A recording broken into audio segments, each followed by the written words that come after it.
Hey folks, if you like what I'm putting out here on Geekdom 101 and want to hear my thoughts on other aspects of geek culture like video games, TV shows, movies, pro wrestling, and more, check out my second channel, World of Geekdom. I will leave a link down below for you to check that out. I thank you and I hope you enjoy it.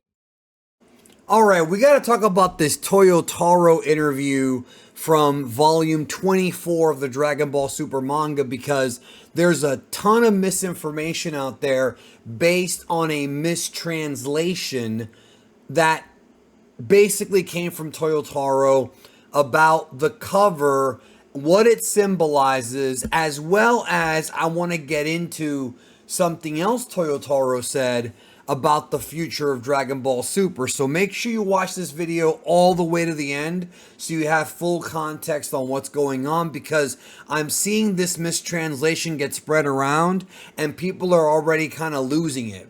So I'm going to get through it here, and by the end of the video, you'll know everything. So let's talk about it. So in volume 24, there was an interview done with TOYOTARO, and there's a translation that's been out there that is wrong. So I'm going to read you the wrong translation first, and then the correct one. So in the wrong translation, TOYOTARO was quoted as saying, "As I mentioned earlier, I wanted to show that the power of all 5 characters is the same, which is why I created this composition." He's talking about this piece of art that has Ultra Instinct Goku, Ultra Ego Vegeta, Gohan Beast, Orange Piccolo, and Final Full Power Broly. And people have taken this quote as TOYOTARO saying, oh, he's saying that they're all equal in power, when we know that's not the case. We know that of this group of 5, we know that Orange Piccolo is not as strong as Gohan Beast. We know that Broly, although he has the potential to be very, very powerful, is still training with Goku and Vegeta, still learning the ropes and learning how to control his power. And Gohan and Goku had a sparring match in chapter 101, 102, and 103 that Gohan barely won. And even that's up for debate. But this is a mistranslation. This is not what was actually said. So let's talk about what was actually said. So TOYOTARO is being interviewed by another lifelong Dragon Ball fan.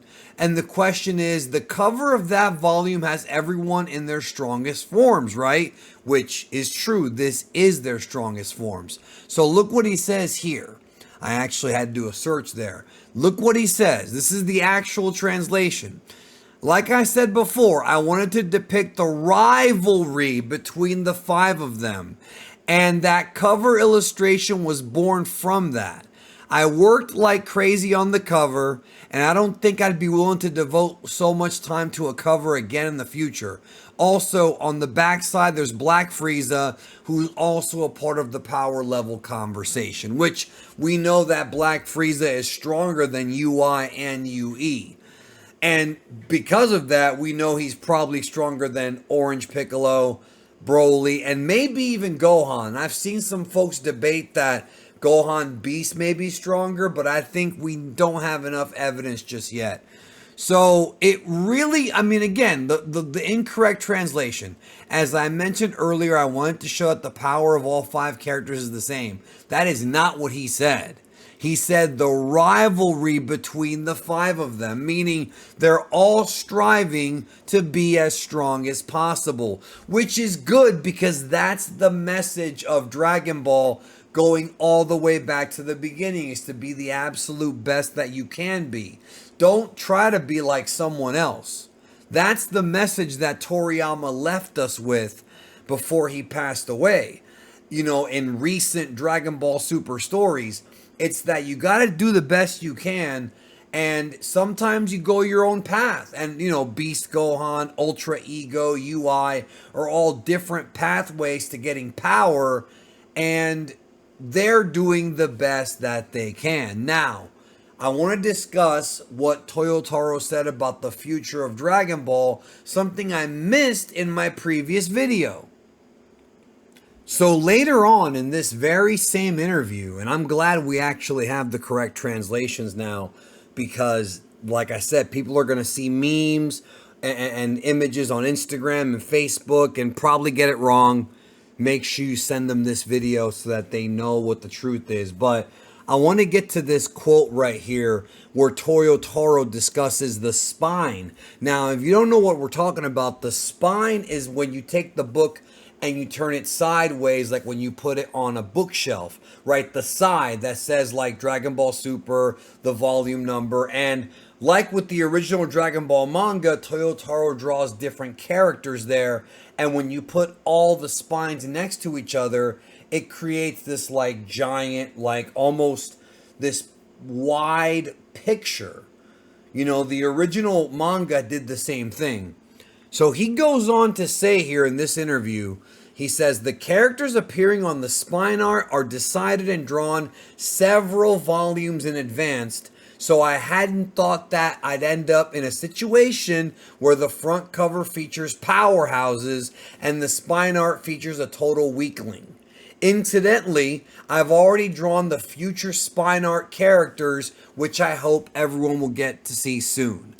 The fact that he's already drawn spine art for volumes that haven't come out yet, that right there is yet another clue that TOYOTARO at least seems to be under the impression that the manga will continue. But like we've talked about in previous videos, we don't know what's going on with Shueisha. There's no update on the battle between Capsule Corp Tokyo and Shueisha. Like there's no update like as far as what's going on. Akio is still sort of obviously involved because he helped promote Daima, so he's still in the mix, but there's been no resolution. And like I said in the other video the other day, Dragon Ball Super's on a hiatus, and I can't stand this because Japan does this and it's so infuriating. They don't communicate. If they told us, hey, next chapter will be in August. Okay. Or hey, it'll be in July or September or whatever. Then it would be very much appreciated. But instead, well, here we are. So I want to show you this image right here. This is the Dragon Ball spine art that I was talking about. See how it makes up one big image if you put it next to each other? TOYOTARO's basically saying that he's already got spine art drawn for volumes that haven't even come out yet.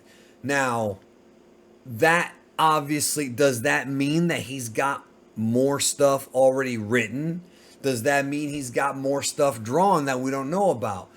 It's weird because even TOYOTARO himself is very vague. Even he's not directly saying, okay, I've been working on this great arc for you guys, it's coming out real soon, or hey, I've been working on some new characters that'll be revealed soon.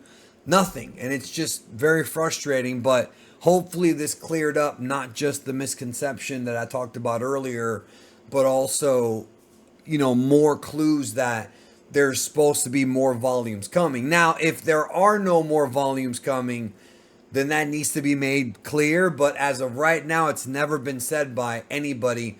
That includes TOYOTARO, Akio, Shueisha, or any of the Jump magazines. But again, this is the world we live in, man, where they don't tell us anything. And even the leakers have trouble finding information when this is so hush-hush at the top. Anyways, that's my video for today. I hope that you are able to get clarity. Take care of yourself and each other. I'll see you real soon, all right? Take care.